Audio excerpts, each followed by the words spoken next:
네, 오늘도 하나님의 은혜가 충만한 하루가 되시길 바라겠습니다. 오늘도 마음을 정돈하시고 거룩한 마음으로 주일 예배를 드리시기를 바라겠습니다. 다 같이 묵상기도 드리심으로 8월 셋째 주 주일 예배를 하나님께 드리겠습니다.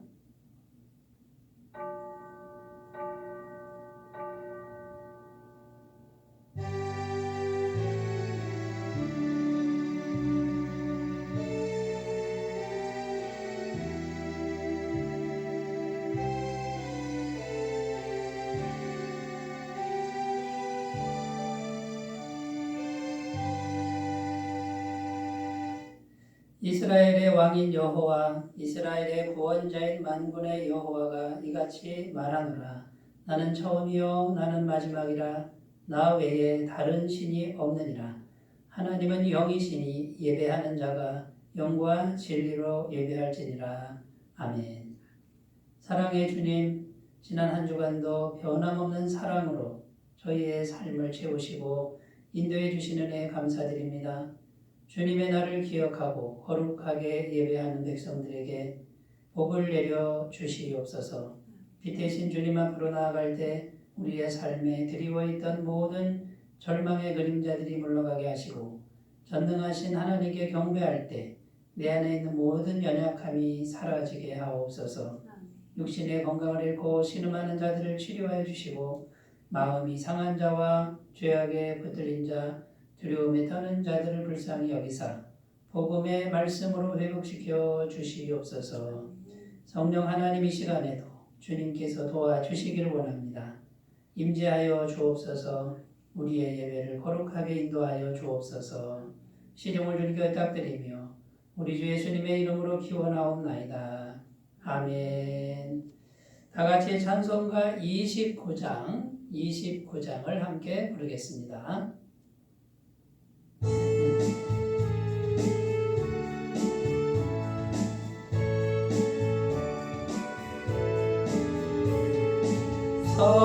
성도여 다 함께 할렐루야 아멘. 주의 찬양하여라 할렐루야 아멘. 주보라 앞에서 택하신 은혜를 다 찬송하여라 할렐루야 아멘.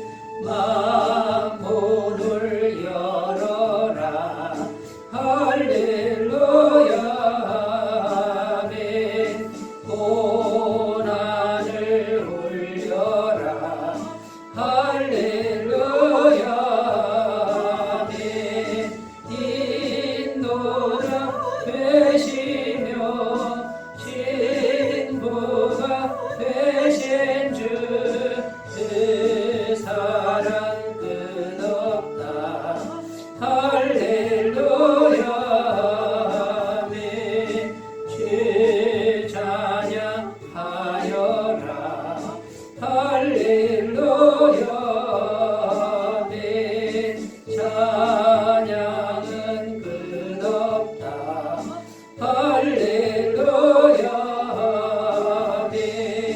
거룩한 집에서 좋은 종기며 늘 찬송 부르자 할렐루야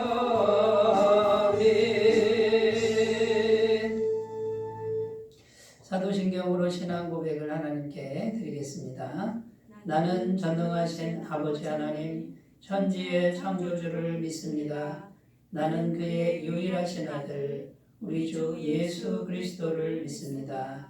그는 성령으로 잉태되어 동정녀 마리아에게서 나시고 본디오 빌라도에게 고난을 받아 십자가에 못 박혀 죽으시고 장사된 지 사흘 만에 죽은 자 가운데서 다시 살아나셨으며 하늘에 오르시어 전능하신 아버지 하나님 우편에 앉아 계시다가 거기로부터 살아있는 자와 죽은 자를 심판하러 오십니다. 나는 성령을 믿으며 거룩한 공교회와 성도의 교제와 죄를 용서받는 것과 몸의 부활과 영생을 믿습니다. 아멘. 오늘 우리에게 주시는 하나님 말씀은 신약성경 로마서 4장 17절 18절 말씀입니다. 로마서 4장 17절에서 18절 말씀입니다.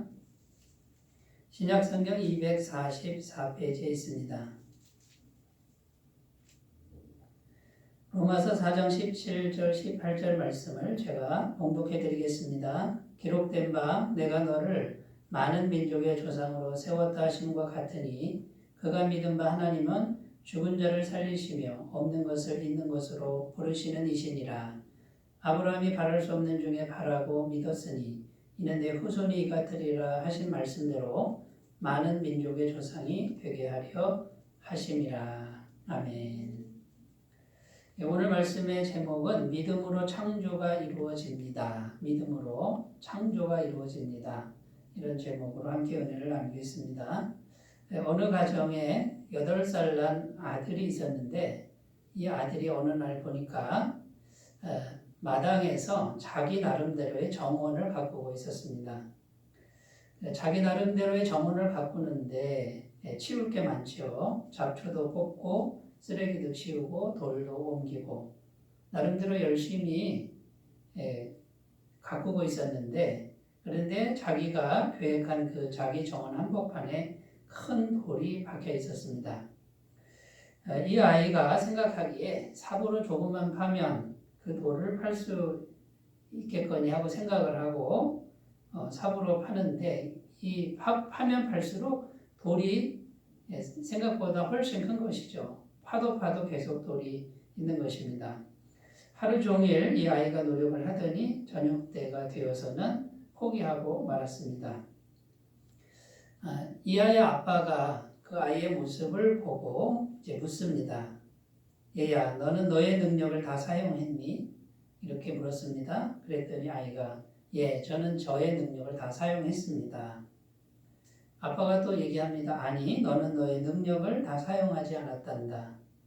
너의 능력 중에는 아빠의 능력도 포함되어 있단다. 그것을 잊지 말아라. 그리고 아빠가 정중하게 그 아이에게 묻습니다. 아빠가 그 돌을 옮겨주길 원하니? 라고 물었습니다.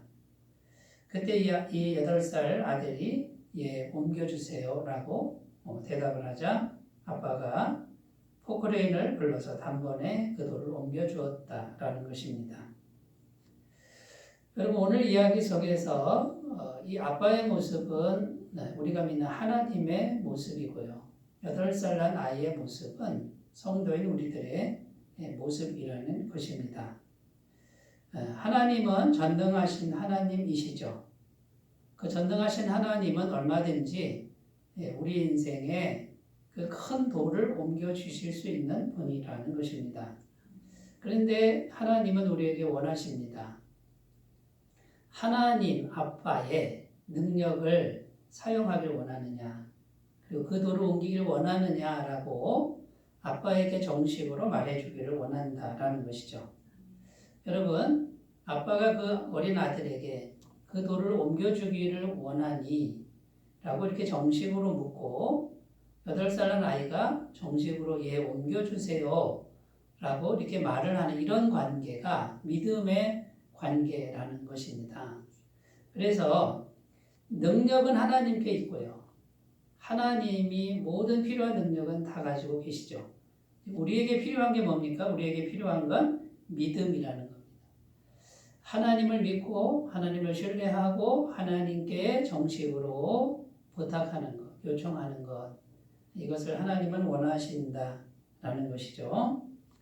성경에서 율법의 행위라는 단어가 있습니다. 이 율법의 행위는 어떤 의미냐면 내 힘과 내 능력으로 최선을 다하는 것인데 하나님을 의지하지 않고 내 힘과 내 능력으로 최선을 다하는 삶. 여러분 내 힘과 내 능력으로 최선을 다하는 것이 뭐가 나쁘겠습니까?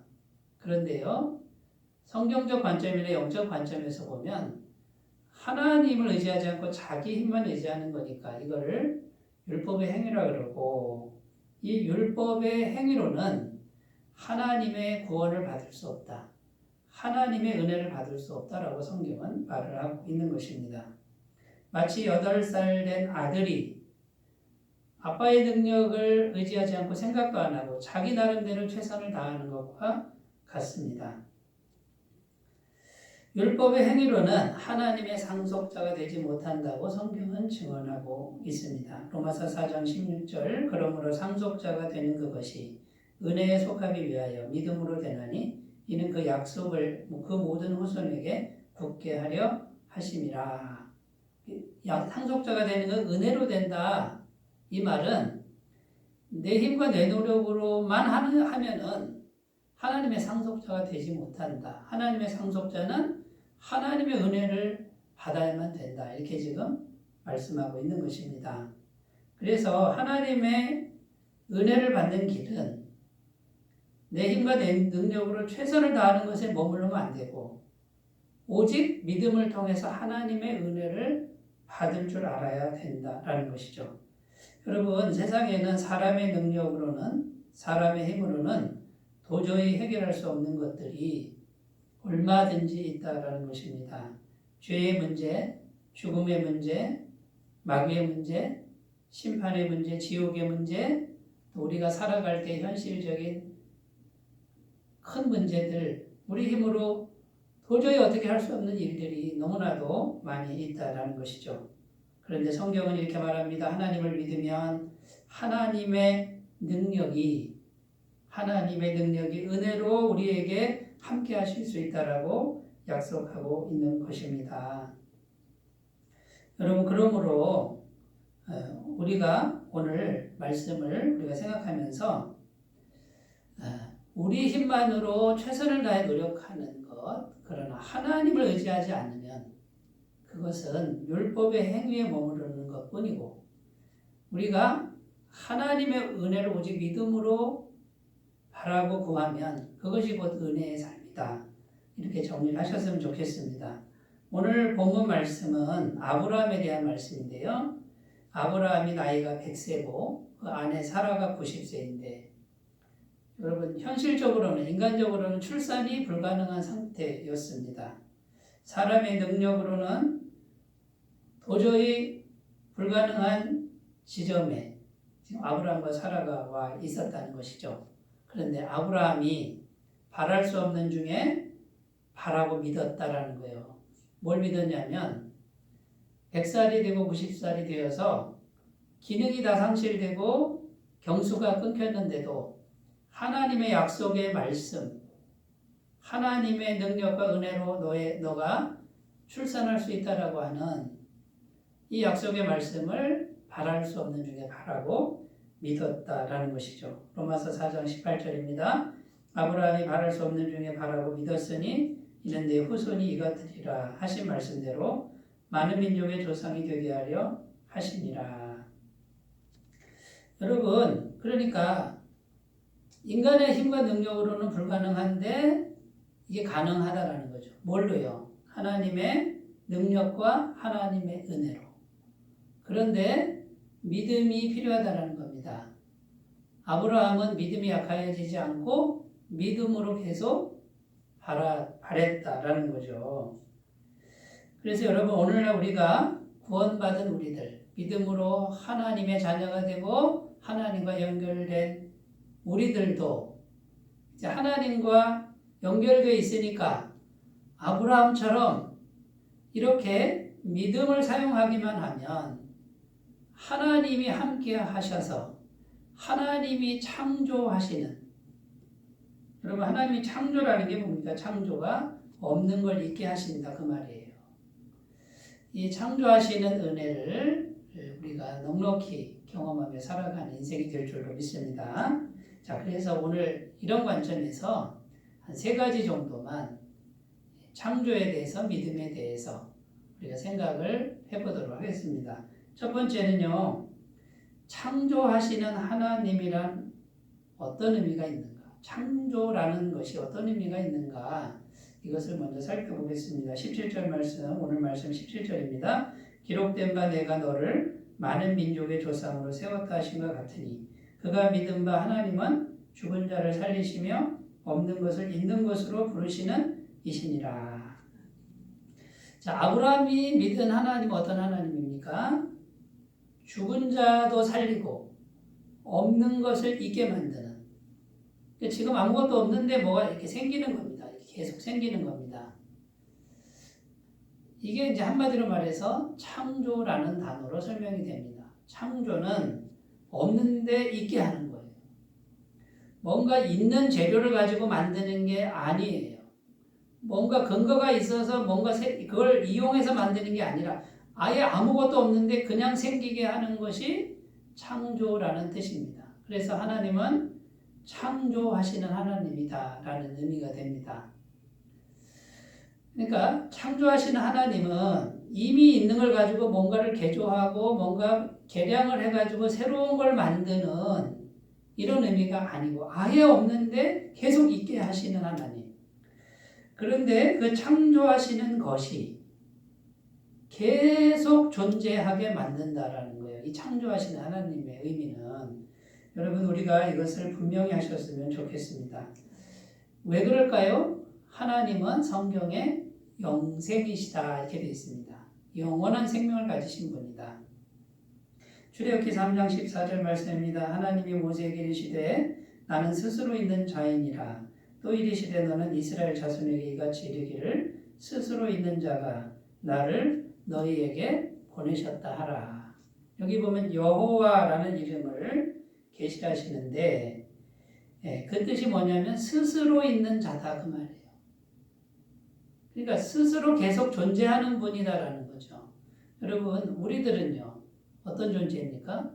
스스로 존재할 수 있는 그런 존재가 아니죠.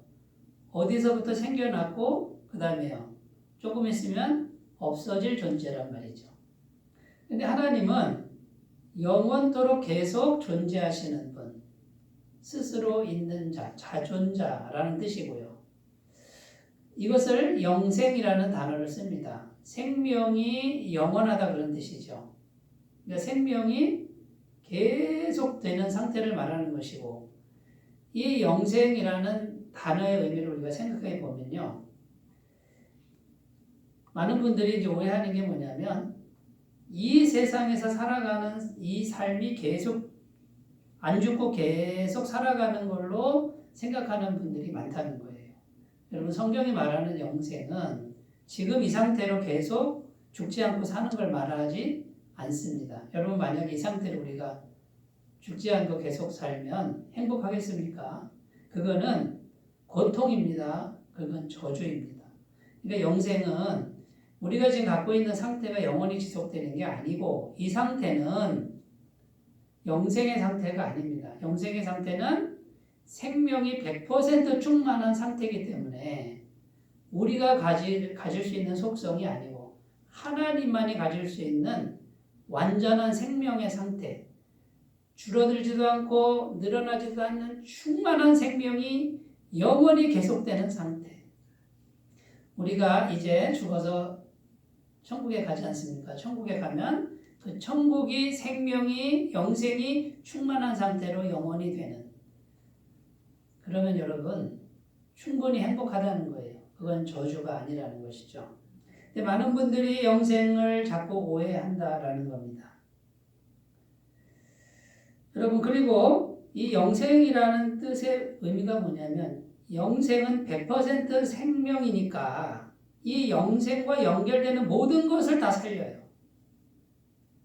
영생과 만나기만 하면 모든 게 다 살아나는 거예요. 그래서 죽은 자도 살리고 그 다음에요. 없는 곳에는 있게 하는 거예요. 그냥 뻥뻥 있게 하는 거예요. 창조가 일어나는 거예요. 그런데 성경은 영생이 바로 하나님이시다. 인격체라고 말씀하는 거예요. 예수님이 영생이시죠? 요한복음 14장 6절에 내가 곧 길이요 진리요 생명이니 내가 곧 생명이다. 인격체가 생명이다. 이렇게 말씀하고 있는 것입니다.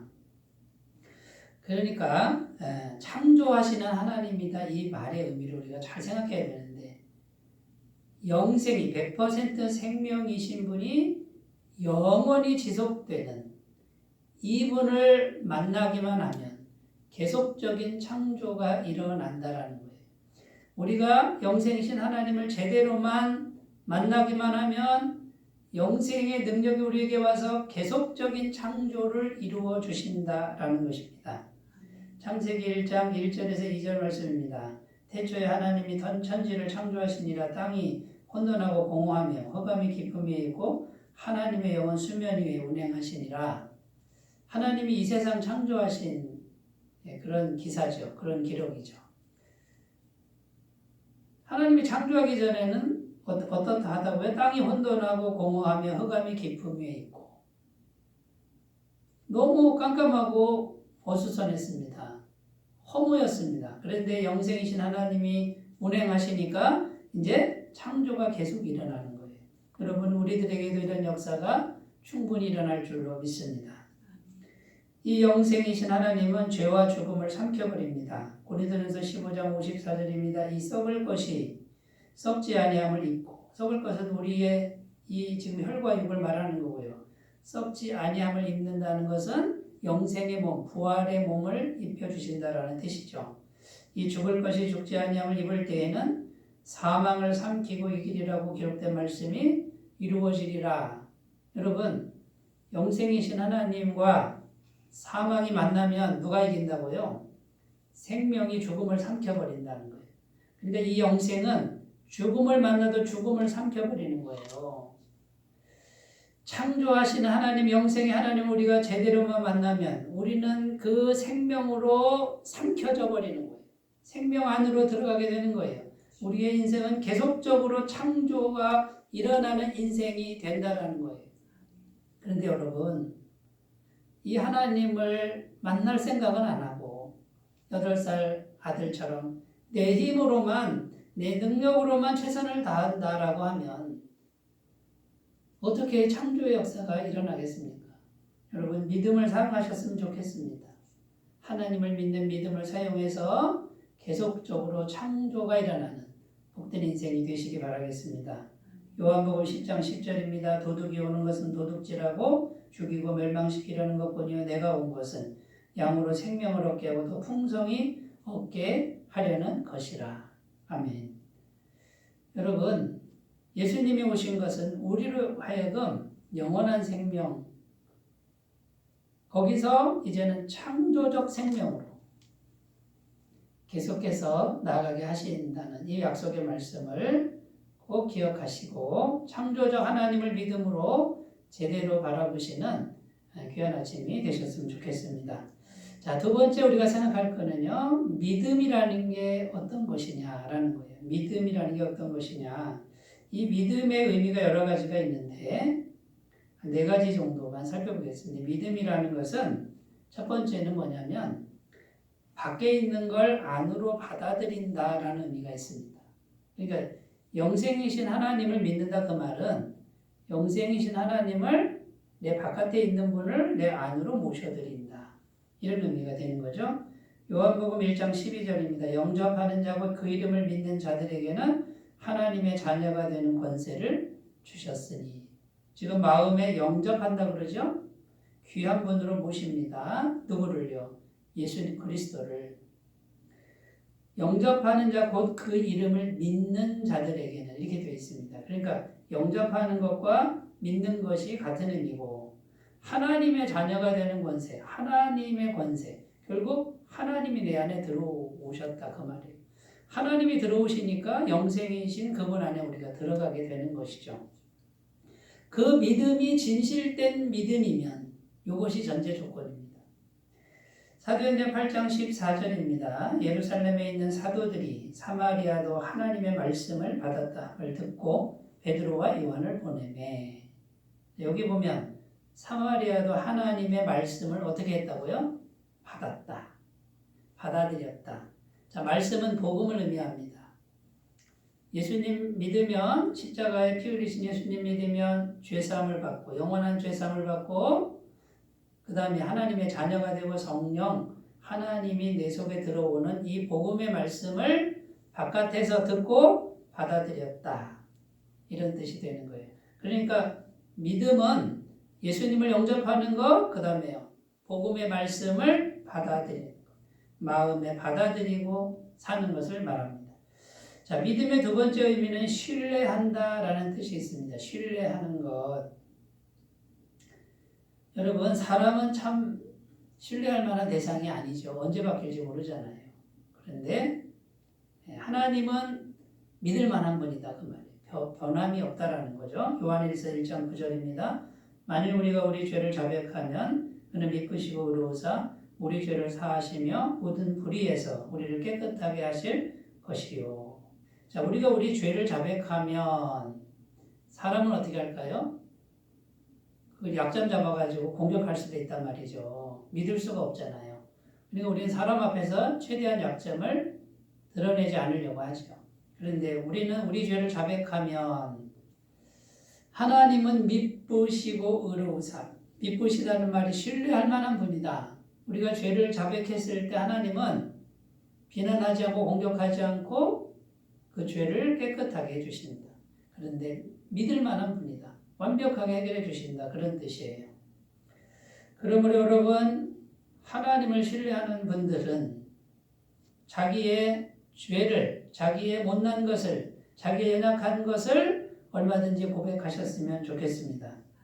민수기 23장 19절입니다. 하나님은 사람이 아니시니 거짓말을 하지 않으시고 인생이 아니시니 후회가 없으시도다. 어찌 그 말씀하신 바를 행하지 않으시며 하신 말씀을 실행하지 않으시랴.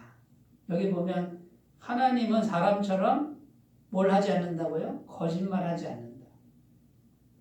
그리고 하나님은 후회가 없다. 하나님은 한번 말씀하시면 반드시 하신다. 사람은 말해놓고 약속 안 지키잖아요. 그런데 하나님의 말씀은 반드시 성취되는데 100%라는 거예요. 여러분, 그러니까 하나님 믿을만 하다는 거죠.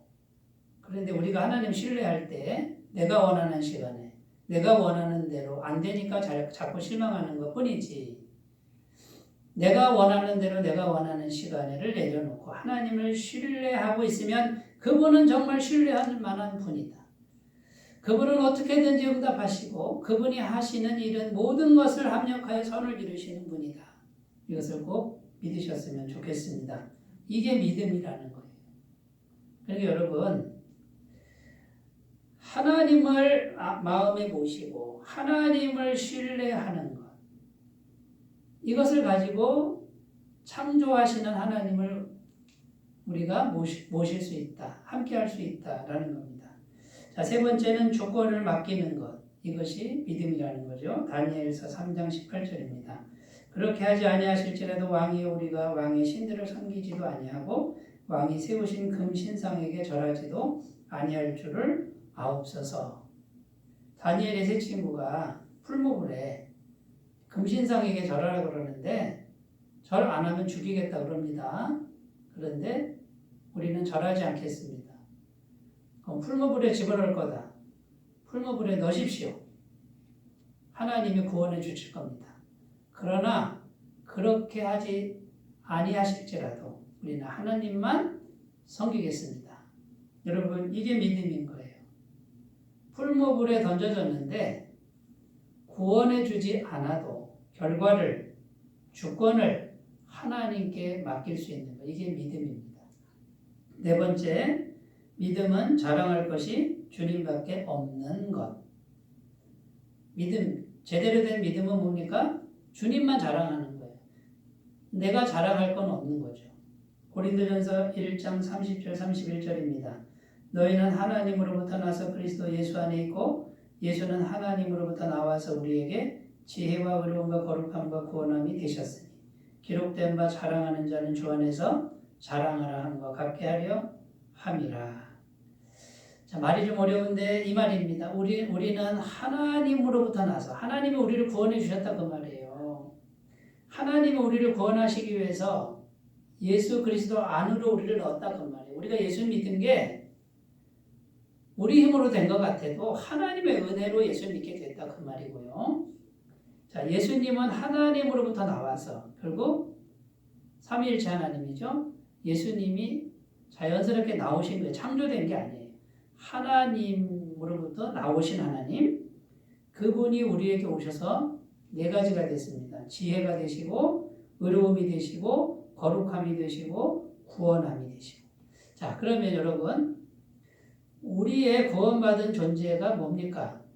예수님이 오셔서 지혜가 되어주시고 의로움이 되어주시고 거룩함이 되어주시고 구원함이 되어주신 것, 결국 처음부터 끝까지가 예수님이 오셔서 예수님 거를 다 덧입혀 준 것뿐이다 그 말이에요. 그러니까 자랑할 게 예수님밖에 없다. 주님밖에 없다. 하나님의 은혜밖에 없다.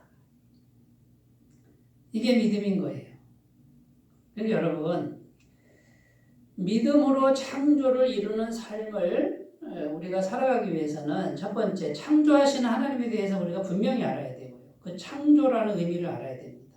영생의 의미를 알아야 되죠. 두 번째는 뭡니까? 믿음이라는 걸 제대로 알아야 되는 거죠. 그냥 아무 성의 없이 나 믿었어. 믿었는데 왜 안 되지? 이렇게 하는 게 아니라는 거예요. 여러분, 창조하시는 그 하나님을 내 마음 가운데, 내 삶 가운데 모셔드릴 수 있는 그 믿음의 본질이 뭔가를 우리가 오늘 좀 더 깊이 생각하시고 그 제대로 된 믿음, 그것을 잘 가꾸시는 그런 은혜가 있으셨으면 좋겠습니다.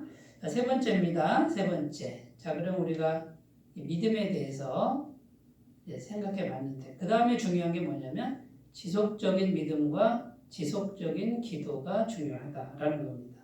지속성이 있어야 된다는 거죠. 왜 그러냐면 첫 번째는 믿음이 또 기도가 영적 교통의 통로가 되기 때문에 그렇다는 거예요. 그러니까 하나님은 영이신데 영이신 하나님이 우리와 교통이 일어나야지 창조적 하나님의 역사가 나타나는데, 이게 믿음이 지속적으로 되고 기도가 지속적으로 돼야 가능하다라는 거죠. 요한복음 4장 24절입니다. 하나님은 영이시니 예배하는 자가 영과 진리로 예배할지니라.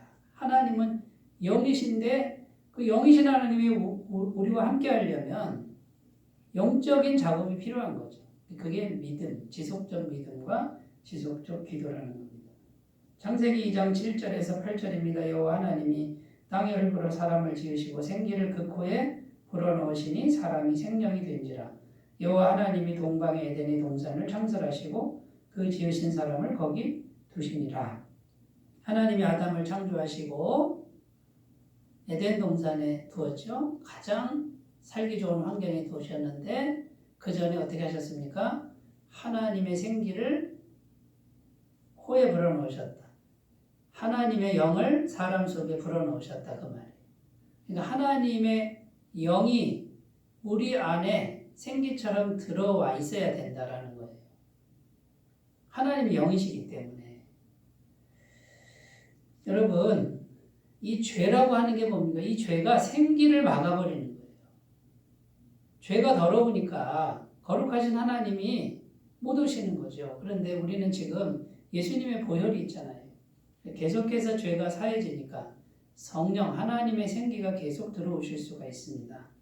이걸 지속적으로만 하시면 창조하신 하나님이 함께 하실 줄로 믿습니다. 자, 왜 지속성이 필요한가? 두 번째입니다. 지속적인 방해가 있기 때문에 그렇습니다. 갈라디아서 5장 17절입니다. 육체의 소욕은 성령을 거스르고 성령은 육체를 거스르나니 이 둘이 서로 대적함으로 너희가 원하는 것을 하지 못하게 함이니라. 자, 구원받은 이후에도 우리 속에는 죄로 물든 자아가 계속 잡초처럼, 그 다음에 샘물처럼 계속 솟아나서 활동하고 있다는 거죠. 이것이 성령의 역사를 가로막는다고 증거하고 있는 것입니다. 영이신 하나님이 계속해서 들어오셔야만 이 죄의 세력, 죄의 소욕을 우리가 다스릴 수 있고 하나님의 생기가 충만할수록 창조하신 하나님의 역사가 일어날 줄로 믿습니다. 여러분, 믿음과 기도는 본질이 생각하는 겁니다. 세 번째입니다. 지속적 믿음과 기도는 지속적으로 생각하는 거예요. 고린도후서 10장 5절입니다. 하나님 아는 것을 대적하여 높아진 것을 다 무너뜨리고 모든 생각을 사로잡아 그리스도에게 복종하게 하니. 결국은 여러분 생각의 싸움입니다. 생각의 싸움. 생각쟁탈전이라고 보시면 됩니다. 여러분 우리가 하루를 열심히 살지만 우리가 늘 생각을 하나님을 의식하고 하나님을 생각하면서 열심히 사는 거예요. 그러니까 생각을 빼앗겨 버리는 거예요. 마귀는 생각을 아예 안 하게 만들어 버리죠. 여러분 이것이 습관이 되시면 계속적으로 하나님이 나와 함께 하시는 생각을 하게 되고 그러면 지속적으로 하나님과 교통이 일어나게 될 줄로 믿습니다. 베드로전서 5장 7절에 보면 너희 염려를 주께 맡기라. 염려에 빠지면 그 염려에 잠식돼 버리죠. 그런데 염려를 어떻게 하라고요? 주님을 생각하라는 거예요. 마태복음 7장 7절 구하라 그러면 너에게 주실 것이요 찾으라 그러면 찾아낼 것이요 문을 두드리라 그리하면 너희에게 열릴 것이니. 자, 구하고 찾고 두드리라. 전부 현재형입니다. 계속 구하고 있고 계속 찾고 있고 계속 두드리고 있는 상태. 한 번 구하고 말라 그게 아니고 계속 구하고 찾고 두드리고 계속 하나님을 향한 거예요. 구하는 거는 앉아서 기도하는 거로 묘사할 수 있고요. 그 다음에요. 찾는 거는 내가 일어나서 뭔가를 열심히 움직이고 있는 상태인데 찾으면서 하나님을 기대하는 거예요. 여러분, 그러니까 찾는 것은 하나님과 단절돼서 찾는 게 아니에요. 하나님을 향해서 구하고 하나님을 향해서 찾고 문을 두드리는 거 뭡니까? 앞에 장애물이 있어요. 자, 이걸 두드려서 지금 마음문을 열든지 뭔가 장애물을 극복해야 되는데 이걸 어떻게든지 열려고 하는데 하나님을 의식하면서 하는 거예요. 하나님을 기대하면서. 이것이 믿음이고 이것이 기도라는 것이죠. 이게 지속적으로 될 때 여러분 어떻게 됩니까? 창조하시는 영생의 하나님이 우리와 함께 하셔서 이제는 뭡니까?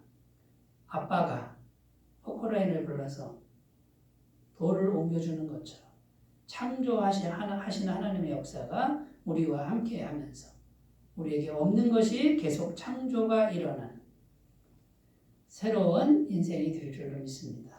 여러분 예수 그리스도의 십자가 피 묻은 복음은 이 창조의 하나님, 영생의 하나님과 우리를 연결시켜 놓으셨다라는 아주 위대한 일이에요. 그런데 아직도 우리는 죄로 물든 자가 있기 때문에 이 세상에서 이 싸움을 우리가 계속해서 싸워나가야 되는데 영적인 세계만 말하는 게 아니라 영적인 능력이 우리 현실 세계 속에서 우리가 살아가는 매일매일 삶 속에서 실제로 이루어지는 일이라는 것을 꼭 믿으셨으면 좋겠습니다. 믿음으로 창조를 이루시는 귀하고 복된 삶이 되시기를 바라겠습니다. 기도합니다. 하나님 아버지, 영생의 하나님, 창조하시는 하나님은 우리 아버지이십니다. 하나님 우리가 믿음을 잘 사용할 수 있도록 도와주시옵소서. 예수님의 이름으로 기도드립니다. 아멘. 찬송가 545장입니다. 545장.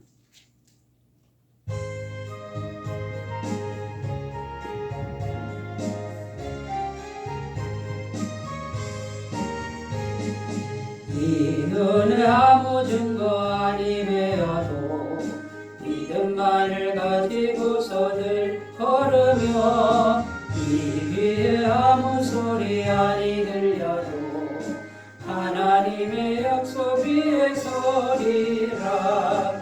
걸어가세 믿음 위에 서서 나가세 의심 버리고 걸어가세 믿음 위에 서서 은과 위에 아무 증거 없어도 이 눈이 보기에는 어떠하든지 이미 얻은 증거대로 늘 믿으며 이 맘에 의심 없이 살아갈 때에 우리 소원 주 안에서 이루리.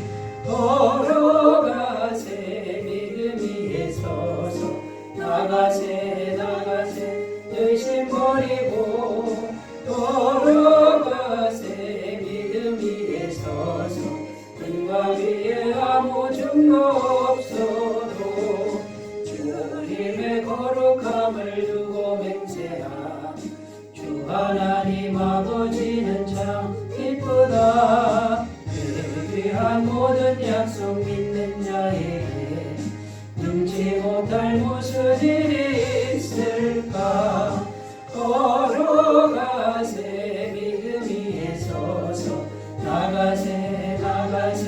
의심 버리고 걸어가세. 믿음 위에 서서 등과 위에 아무 증거 없어도. 교회 광고를 드립니다. 이번 주에 8월 25일 목요일, 26일 금요일 이틀간 정한 오롯 비전홀에서 여름 수련회가 있습니다. 복음 온전히 여름 수련회가 있는데 많이 참여해 주시고 또 주위 분들 많이 초청해 주시면 감사하겠습니다. 10분 묵상과 한 사람 전도에 성실히 참여해 주시고요. 헌금은 헌금함이나 교회 계좌로 헌금해 주시면 감사하겠습니다.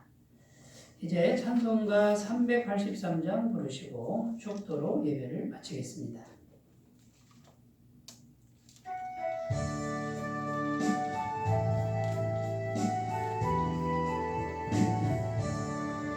눈을 들어 산을 보니 또 어디서나 천지 지은 주 하나님 나를 도와주시네. 나의 발이 실족지 않게 주가 깨어 지키고 택한 백성 항상 지켜 길이 보호하시네.